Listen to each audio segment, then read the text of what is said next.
ఎవరో ఒక ఆవిడను ప్రోగ్రాంకు తీసుకువచ్చారు.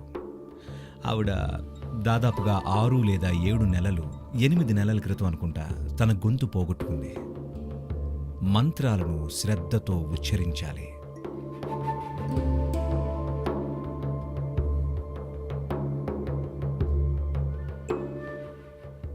గాయత్రి ఒక శక్తివంతమైన ప్రక్రియ. స్వాభావికంగా చాలా భిన్నమైనది. అది పూర్తిగా ఒకరి అంతర్ముఖ పురోగమనం లేదా ఆధ్యాత్మిక ఎదుగుదలకు ఉద్దేశించినది కాదు. దానిలో ఎన్నో అంశాలున్నాయి, చాలా అంశాలున్నాయి. So this was generally taught to every householder, so that సామాన్యంగా ఇది ప్రతి గృహస్థుకు నేర్పించేవారు. ఇది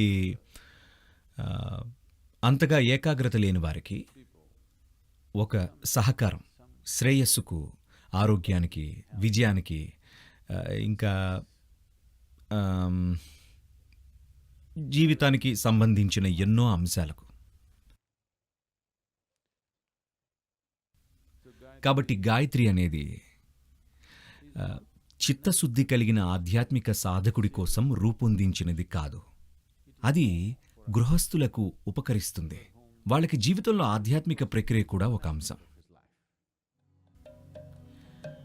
అది ఒక అవకాశమే, కాకపోతే దీక్షను సరైన పద్ధతిలో ఇవ్వాలి. అలాంటివి మేము సాధారణంగా ఇక్కడ ఇవ్వము. ఎందుకంటే దేవిని మినహాయించి ఇక్కడ ఆధ్యాత్మిక ప్రక్రియ అంతా క్రతువులకు సంబంధించింది కాదు. ఒక ప్రక్రియను అంతర్ముఖం చేసుకోవడం అనేది మరింత అధునాతనమైనది, సూక్ష్మమైనది. కానీ మనం బయట చేసే ప్రక్రియల కంటే ఎంతో ఖచ్చితంగా పనిచేస్తుంది.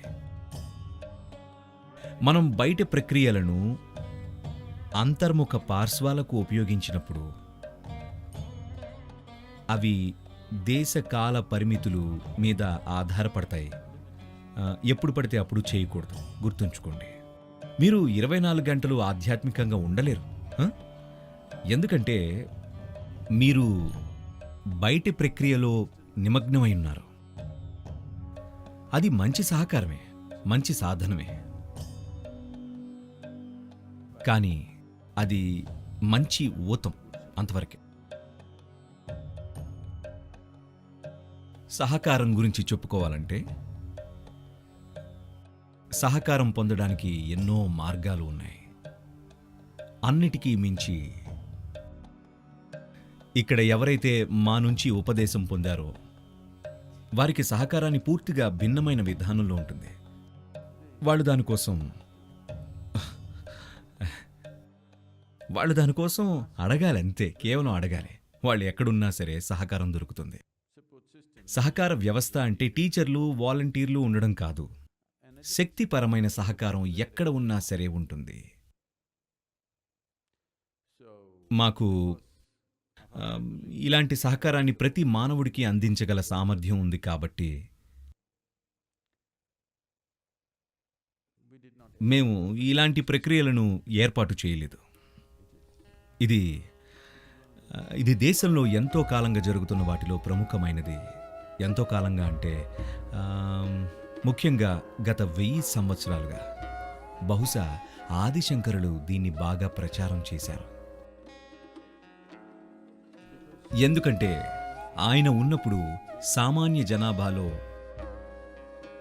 దిగజారుడుతనం ఉండేది. అందుకని పెద్ద సమూహాలలో నేర్పించగలిగింది ఏదైనా చేయాలనుకున్నారు. ఈ రోజున మేము ఈశాక్రియ ఆ విధంగానే అందరికీ అందిస్తున్నాం. గాయత్రి ఒక ప్రత్యేకమైన ప్రక్రియ. ఇందులో ఎన్నో అంశాలున్నాయి. ఇంకా దాని లక్షణాలను మనం పరిగణలోకి తీసుకుంటే ఈ రోజున అది ఉపయోగపడదు అని అనడం లేదు, అది ఎప్పటికీ ఉపయోగపడేదే. కానీ సమాజపరంగా ఈ రోజున మనం మన దైనందిన జీవితంలోకి అది అంతగా ఇమడడం లేదు. ఎందుకంటే అది చేయడానికి కొన్ని వస్తువులు అవసరం. ఈనాటి ప్రపంచంలో ఈ రోజున ఆ, మన మన గ్రహం మీద చాలామంది జనాభా ఒకే ప్రదేశంలో నివసించే వాళ్ళు కాదు. మీరు కొంచెం వెనక్కి తిరిగి చూస్తే 500 సంవత్సరాల క్రితం చాలామంది తమ జీవితంలో చాలా వరకు ప్రతిరోజు ఒకే చోట నిద్రలేచి అదే చోట నిద్రపోయేవారు. ఒక్కరోజు కూడా బయటకు వెళ్ళేవాళ్ళు కాదు. జీవన విధానం అలాగే ఉండేది. That's how life used to be. ఈ రోజుల్లో నాకు తెలిసి చాలా కొద్ది మంది మాత్రమే ఇలా ఉంటున్నారు. నాలాంటి వాళ్ళు. నేను ఒకే చోట 2 రోజులు పడుకోగలిగితే అది అదృష్టంగా భావిస్తాను. అందుకని ఆ కాలం చెల్లింది. అందువల్లే కొన్ని ప్రక్రియలు, కొన్ని పనులు చేసే పద్ధతులు అవి ఇప్పుడు సందర్భోచితంగా అనిపించడం లేదు. నేను ఆ ప్రక్రియ ఇప్పుడు సందర్భోచితమైనది కాదు అని అనడం లేదు. కానీ సమాజంలో ఎన్నో మార్పులు వచ్చాయి, పరిస్థితులు మారిపోయాయి. వాటి వల్ల అలాంటి సాధనలు ఇప్పుడు చేయడానికి అంతగా సాధ్యపడదు. అవి అంతర్ముఖం అయితే మంచిది. అంతర్ముఖ ప్రక్రియలను ఎక్కడైనా చేయవచ్చు. మనం ఎలాంటి వాతావరణంలో ఉన్నాము, ఎలాంటి మనుషులతో ఉన్నాము అన్న పట్టింపు ఉండదు. అందువల్ల ఈ యోగా 100% అంతర్ముఖమైనది.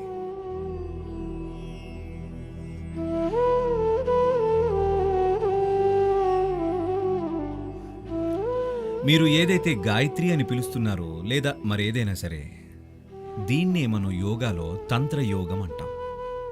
నేను తంత్రం అనగానే ఈ రోజుల్లో తంత్రం అంటే చాలా పెడద్దాలు తీస్తున్నారు. ముఖ్యంగా పాశ్చాత్య దేశాల్లో ప్రజలు ఏమనుకుంటుంటారంటే, మీరు తంత్రం అంటే వాళ్ళు అది విచ్చలవిడి శృంగారం అని అనుకుంటున్నారు. లేదు లేదు, తంత్రం అంటే టెక్నాలజీ. ఎన్నో రకాల తంత్రాలు ఉన్నాయి. మీరు బయటి పదార్థాలు ఉపయోగించే టెక్నాలజీని వాడుతున్నప్పుడు దాన్ని తంత్రం అంటాం. బయటి పదార్థాలు అవసరం లేని సాంకేతికతను ఉపయోగిస్తే అది పూర్తిగా అంతర్ముఖమైనదైతే దానిని మనం యోగా అంటాం. మనము తంత్రపరమైన ప్రక్రియలను సృష్టించాలంటే ప్రస్తుతం దేవి ఆలయంలో హారతి జరుగుతుంది. అది ఒక విధమైన తంత్రమే. ఒక పూజ జరిగితే అది తంత్రం, అభిషేకం జరిగితే అది తంత్రం. ఇది ఒక విధమైన ప్రభావాన్ని కలిగించడానికి ఉపయోగించే పద్ధతులు. కానీ ఇప్పుడు మీరు తంత్రం ఉపయోగించాలంటే మీకు దేవి రూపం కావాలి. ఎన్నో పరిమితులు ఉంటాయి ఇందులో. తంత్రం ఎప్పుడు ఉపయోగం అంటే, ప్రజలు వాళ్లకుగా వాళ్ళు ఏమీ చేయడానికి సిద్ధంగా లేనప్పుడు, ఎవరో ఒకరు వారికి అది చేసి పెట్టాలి అనుకున్నప్పుడు, అది ఎలా చేయాలో నేర్చుకున్న ఒక వ్యక్తి అందరికీ అది చేసి పెడతాడు. తంత్రయోగంలో ఉన్న ప్రమాదం ఏంటంటే దుర్వినియోగం. మన దేశంలో అద్భుతమైన తంత్ర సంప్రదాయం ఉండేది. గత 2 తరాల్లో అదంతా మనం పాడు చేసేశాం. ఎందుకంటే దీనిలో ఏ స్థాయిలో దుర్వినియోగం చేయడం మొదలుపెట్టారంటే చాలా అసహ్యకరంగా మారింది. అది లేకపోతేనే మంచిదనుకున్నాం. గత 2 తరాల్లో మనం ఈ విధమైన సాంప్రదాయాన్ని దిగజార్చేశాం. ఎందుకంటే దీనిని చాలా దుర్వినియోగం చేసేశారు. అంతర్ముఖ ప్రక్రియలైతే వీటిలో ఉన్న సంరక్షణ ఏంటంటే ఎవ్వరూ దీన్ని పాడు చేయలేరు. దీనికి కావాల్సింది మీరే. ఎవరైనా మిమ్మల్ని ప్రభావితం చేయగలరు, మీకు దీక్షను ఇవ్వగలరు, ఒక శక్తివంతమైన ప్రక్రియలోకి మిమ్మల్ని ప్రేరేపించగలరు. అంతవరకే. దుర్వినియోగం చేసేందుకు అవకాశం లేదు.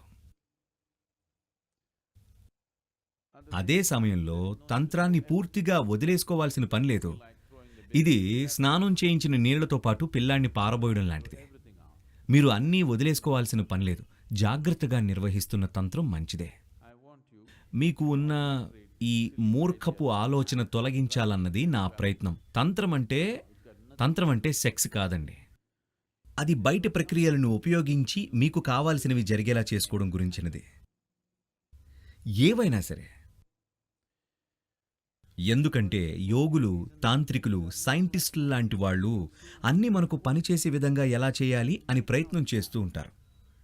వాళ్ళు చరిత్రలోని ఆ సమయంలో అప్పటి సమాజ పరిస్థితులలో ఇమ్మడకపోవచ్చు. అందువల్ల వీటికి ఇటువంటి పేరు వచ్చుంటుంది. లేదంటే దానికి సెక్స్కు ఎటువంటి సంబంధం లేదు నిజంగా. అది మీ శ్రేయస్సు కోసం బయట ప్రక్రియలను ఉపయోగించడం మీకు మాత్రమే కాదు, పెద్ద సమూహాలలో ప్రజలకు కూడా ఎంతో ఉపయోగం. గాయత్రి కూడా ఈ పార్శ్వానికి సంబంధించినదే. ఇందులో పొరపాటు ఏమీ లేదు. కానీ అది ఈ రోజుల్లో ఎంతవరకు చేయగలమన్నదే ప్రశ్న. మంత్రాలు ఎంతో శక్తివంతమైన ప్రక్రియలు, కానీ వాటిని సవ్యంగా ఉపయోగించాలి. సవ్యంగా దీక్ష తీసుకోవాలి. వీటిని, ఈ శబ్దాలను సరిగ్గా ఉపయోగించకపోతే చాలా సమస్యలు కలుగుతాయి. ఒకసారి నేను అమెరికాలో ఉన్నాను. ఎవరో ఒక ఆవిడ ప్రోగ్రాంకు వచ్చారు. అది 7 రోజుల ప్రోగ్రాం. ఆవిడ దాదాపుగా 6 లేదా 7 నెలలు, 8 నెలల క్రితం అనుకుంటా తన గొంతు పోగొట్టుకుంది. ఎంతోమంది డాక్టర్లను, స్పెషలిస్టులను కలిసింది. గొంతు పోయింది. ఒక్క మాట కూడా మాట్లాడలేదు. మాట్లాడాలని ప్రయత్నం చేసినప్పుడు కేవలం గాలి మాత్రమే వస్తుంది. డాక్టర్లకు స్వరపేటికలో ఎలాంటి తేడా కనబడడం లేదు. అన్నీ కరెక్ట్గానే ఉన్నాయి, అన్నీ సవ్యంగానే ఉన్నాయి. కానీ ఆవిడ మాట్లాడలేకపోతుంది. సహజంగా అన్నీ బాగానే ఉన్నప్పుడు ఇదై ఉండొచ్చు, అదై ఉండొచ్చు, బహుశా కార్టిజోన్ సమస్య అయి ఉండొచ్చు. ఒకళ్ళు ఎవరో సర్జరీ చేయించుకోమన్నారు. ఏమీ లేదు, కోసి తెరిచి చూడాలి అన్నారు. ఆవిడను నా దగ్గరికి తీసుకొచ్చారు. నేను తనను చూసి, మీరేదైనా సాధన చేశారా అని అడిగాను. ఏదైనా ఆధ్యాత్మిక ప్రక్రియ కానీ, మంత్రపఠనం కానీ చేశారా అని అన్నాను. లేదు. సరే, మీరు ప్రోగ్రాంలో ఉండండి, చూద్దాం అన్నాను. 1 రోజు, 2 రోజులు, 3 రోజులు అయ్యాయి.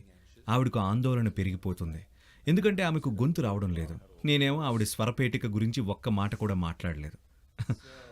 కాబట్టి 4వ రోజుకి ఆమెకు చాలా ఆందోళనగా ఉంది.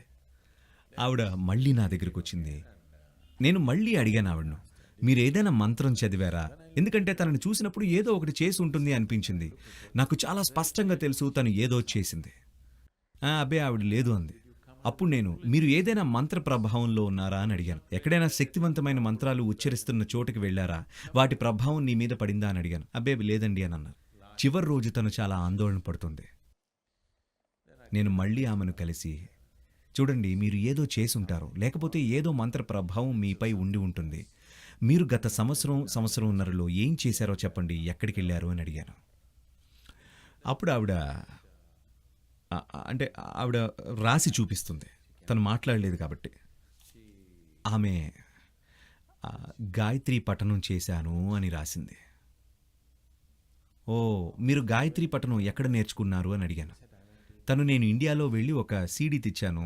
నేను ఆఫీస్కి వెళ్ళేటప్పుడు అట్లాంటాలో ట్రాఫిక్ ఎలా ఉంటుందంటే ఆమెకు ఆఫీస్కి చేరడానికి 2.5 గంటలు పడుతుంది. ఇలా ట్రాఫిక్లో తను చిక్కుకున్నప్పుడు ఇలా చేస్తుంది గాయత్రి. ట్రాఫిక్ మళ్ళీ ఖాళీ అయినప్పుడు గాయత్రిని వదిలేస్తుంది. ఆవిడకు కుదిరినప్పుడు ఆ సీడీతో పాటు తను కూడా అంటుంది. తను అమెరికన్ కదా, తను ఆ మంత్రాన్ని ఎలా ఉచ్చరిస్తుందో మీకు తెలుసు. మనకు తెలియదు, ఆ సీడీలో తప్పులు ఉండొచ్చేమో. పైపెచ్చు ఆవిడ అమెరికన్. ఆవిడకు సంస్కృత పదాలు తేలిగ్గా రావు కదా. లేదు, నేను అమెరికన్ల గురించి విమర్శించట్లేదండి. మీరేదైనా ప్రాంతీయ భాష మాట్లాడకపోతే మీకు సంస్కృత భాష ఉచ్చరించడం చాలా కష్టమవుతుంది.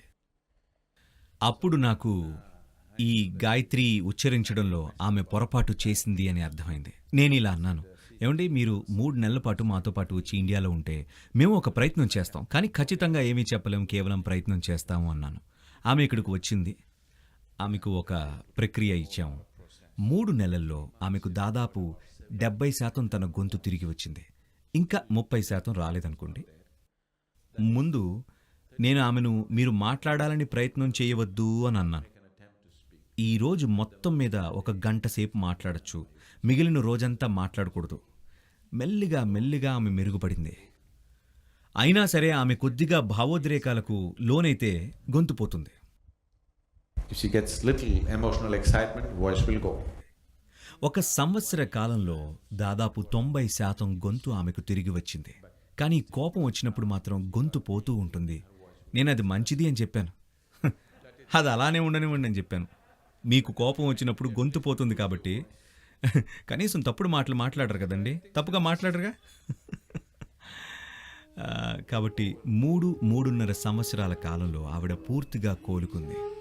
చాలా అరుదైన క్షణాల్లో మాత్రం పోతూ ఉండేది. కానీ దాదాపుగా 99% ఆమె గొంతు తిరిగి వచ్చేసింది 3-3.5 సంవత్సరాల కాలం సాధన తర్వాత. మంత్రాలను శ్రద్ధతో ఉచ్చరించాలి, సరైన సూచనలతో సరైన మార్గదర్శకత్వంలో జరగాలి. For more videos like this, subscribe Big TV channel.